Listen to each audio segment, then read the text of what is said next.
Jade Buhoy at narito ang mga napapanahong balita. Sa isang media briefing noong Huwebes, kinumpirma ni Department of Migrant Workers Secretary Hans Leo Cacdac na patuloy pa rin ang zero billing policy sa Overseas Filipino Workers o OFW Hospital sa San Fernando, Pampanga sa kabila ng pagtuloy na pagdami ng mga pasyente.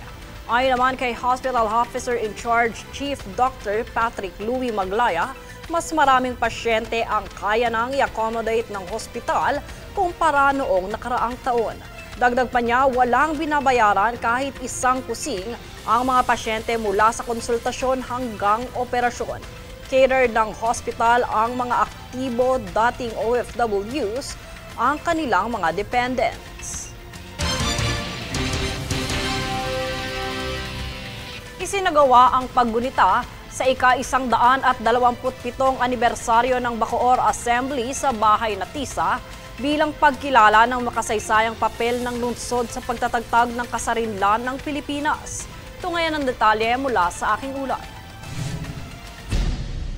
Idinaos ang selebrasyon ng ika-127 taon ng Bacoor Assembly sa Bahay na Tisa ng pamilya Cuenca.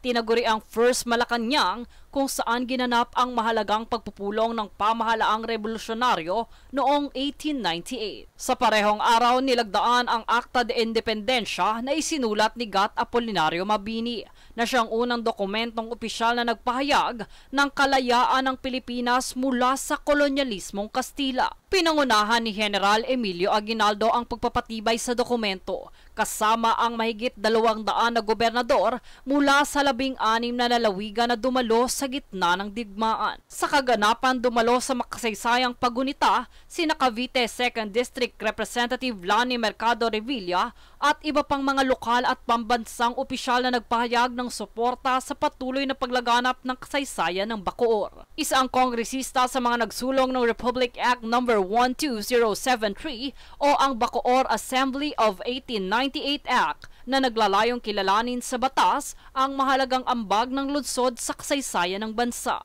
Kailangang i-promote natin ang event ng Bacoor Assembly at yung batas sa bansa para aware sila na ay hindi pala June 12 ang Acta de Independencia na napirmahan. It was the August 1 document na Act of Independence.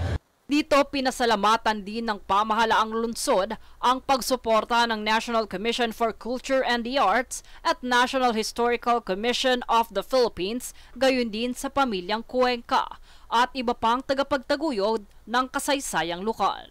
Kasi marami talagang bayan, no, na talaga namang hitik sa kasaysayan, kaya lang hindi natin na ipapalabas.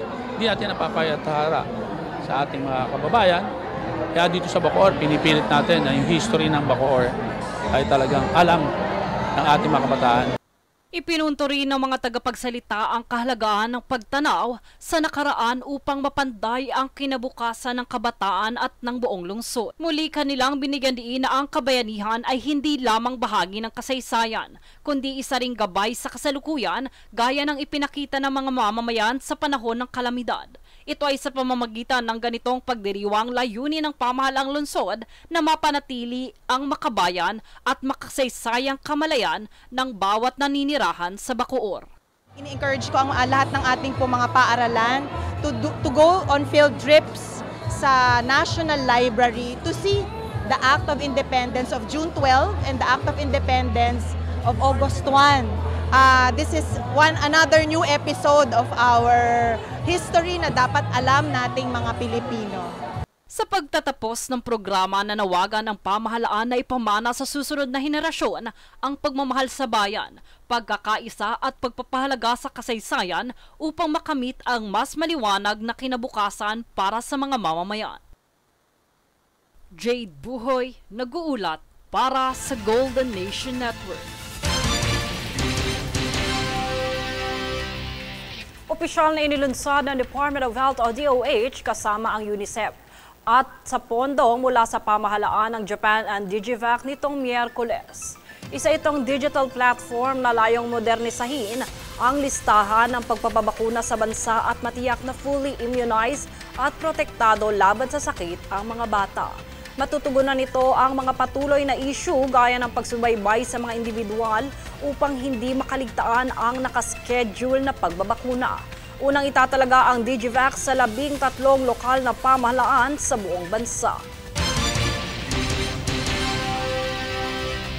Kami ang boses ng pagbabago.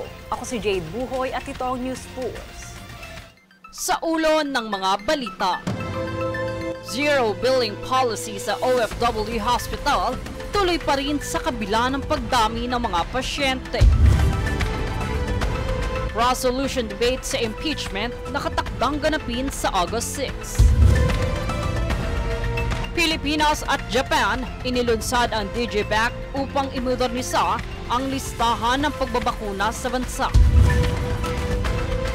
Dating Palawan Governor Reyes hinatulan ng 66 na taon na pagkakakulong sa salang korupsyon.